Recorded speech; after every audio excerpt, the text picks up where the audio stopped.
윤석열 전 검찰총장에게 공개적으로 질문을 던집니다. 대통령의 철학과 도덕성은 그 나라의 국격을 좌우한다고 해도 과언이 아니므로 그 후보자에 대해서는 치열한 검증이 필요합니다. 더욱이 야권의 유력 대선 후보인 윤석열 전 검찰총장, 이하 윤 후보로 지칭하겠습니다. 국민의힘 입당이 거론되고 있기 때문에 국민의힘 소속 국회의원으로서 윤 후보의 정체성과 관련된 핵심 의혹 몇 가지에 대해 공개 질문을 던집니다. 첫째, 윤우진 전 용산 세무서장 뇌물 사건과 관련된 변호사 선임에 대한 윤 후보의 역할에 대해서입니다. 윤우진 씨는 용산 세무서장으로 재직 중 2012년 서울경찰청 광역수사대에서 뇌물수수 혐의로 수사를 받던 중에 불법적으로 외국으로 도주했습니다. 인천 모 골프장에 대한 압수수색 영장을 6번 신청했다가 검찰에 의해 6번 기각된 전설을 남긴 사건이죠. 저 김용파는 당시 수사를 지휘하는 위치인 서울경찰청장이었습니다.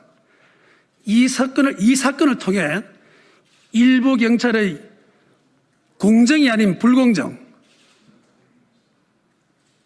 상식이 아닌 몰상식의 극치를 경험한 아픔이 있습니다. 윤우진 씨는 8개월 후 불법 체류자로 강제 송환되어 왔으나 검찰의 비호하에 자유인 상태로 있다가 2년쯤 지나 대가성이 없다는 이유로 검찰로부터 무혐의 처분을 받게 됩니다. 아울러 자신을 파면한 국세청장을 상대로 파면 취소 소송을 제기해서 승소함으로써 명예로운 퇴직에 성공도 합니다.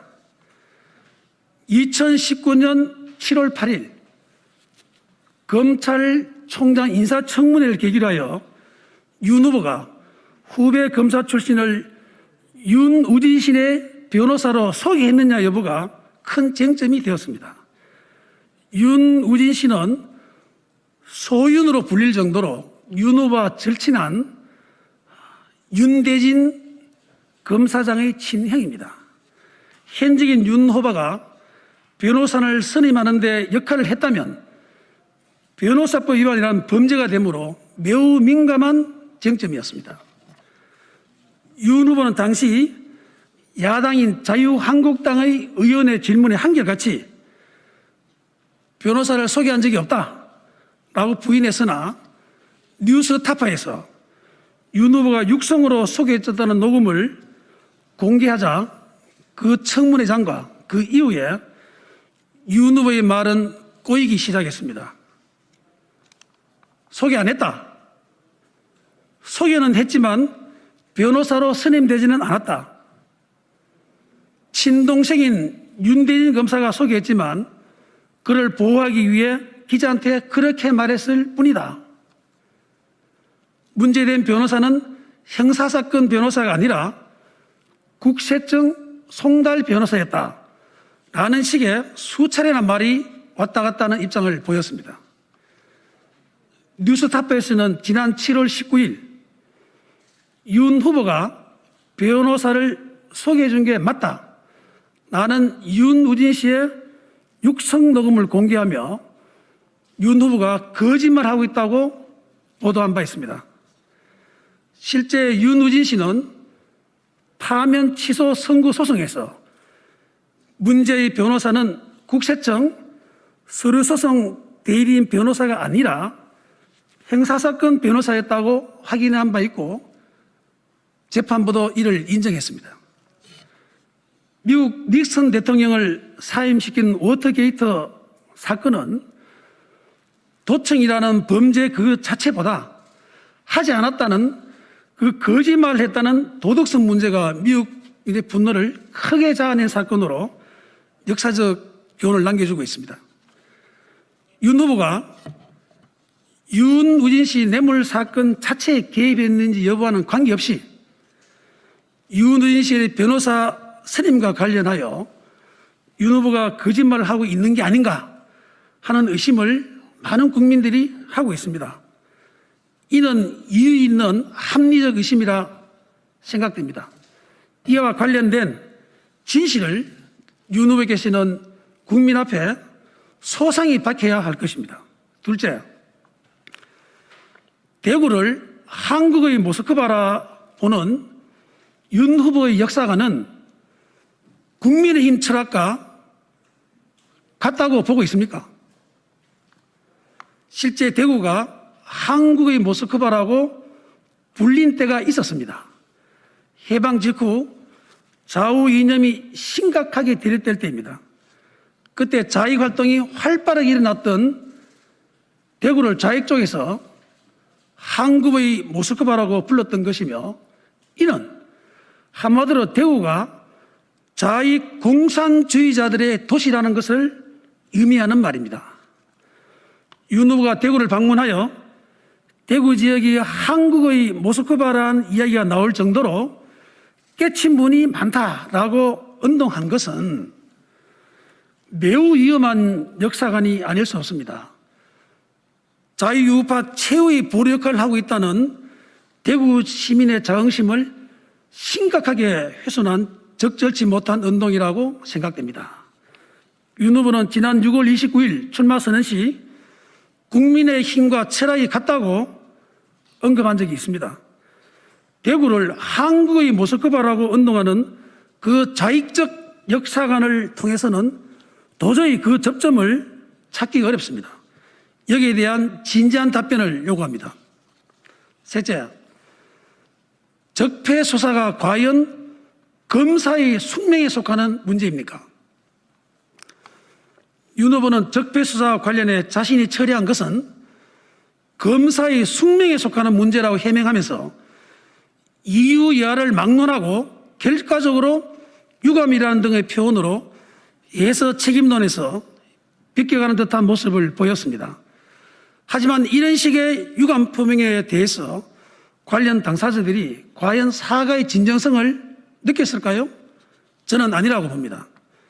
최근 김경수 전 경남지사를 나락으로 떨어뜨린 드루킹 사건과 관련해서 당시 서울중앙지검장이던 윤 후보는 우파와 관련된 댓글 사건에 대해서는 조자룡의 헝칼 휘둘러도 무섭게 휘둘렀지만 문재인 정권과 관련된 이 드루킹 댓글 사건과 관련해서는 수사 의지를 전혀 보이지 않았다는 평가를 받았습니다.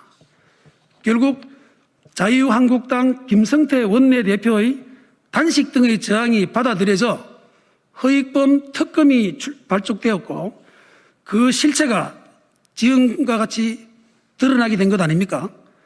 이와 같은 사례를 보아도 윤 후보의 적폐 수사는 검사의 숙명이라기보다 바로 자신의 업으로 보는 게 맞다고 생각됩니다.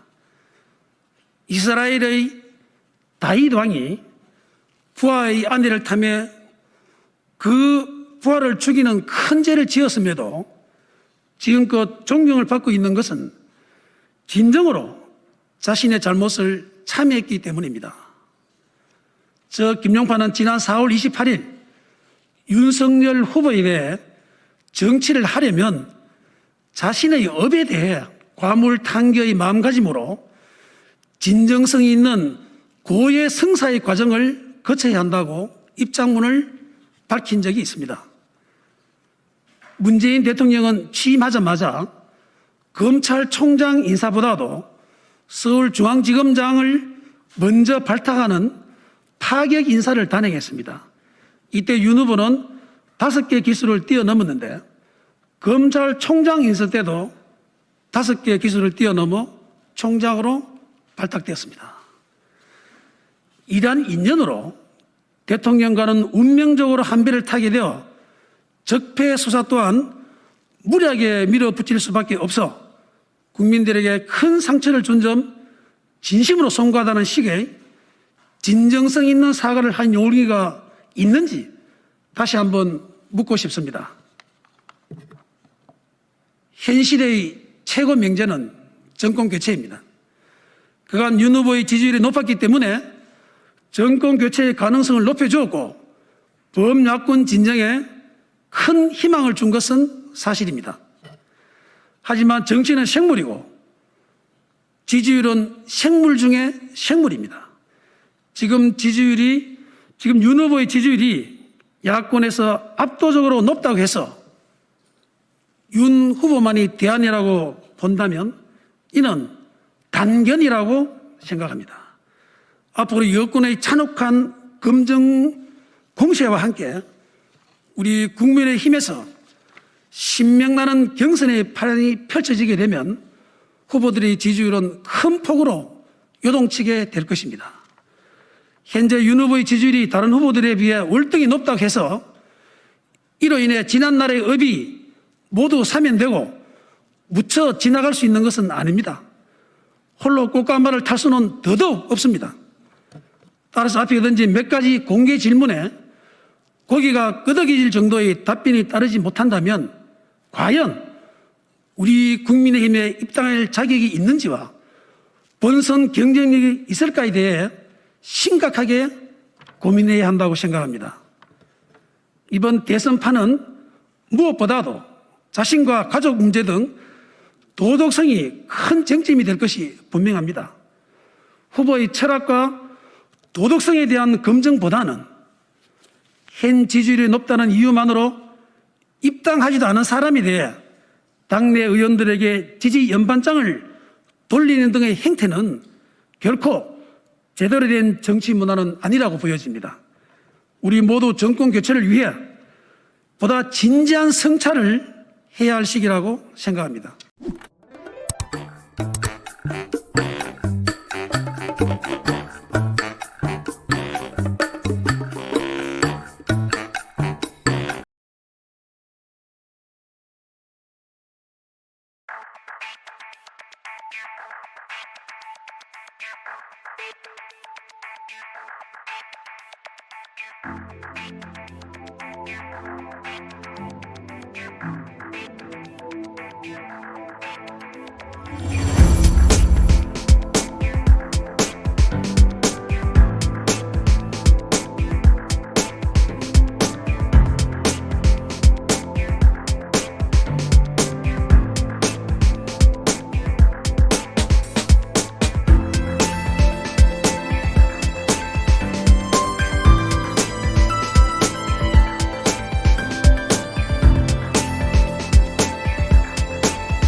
네.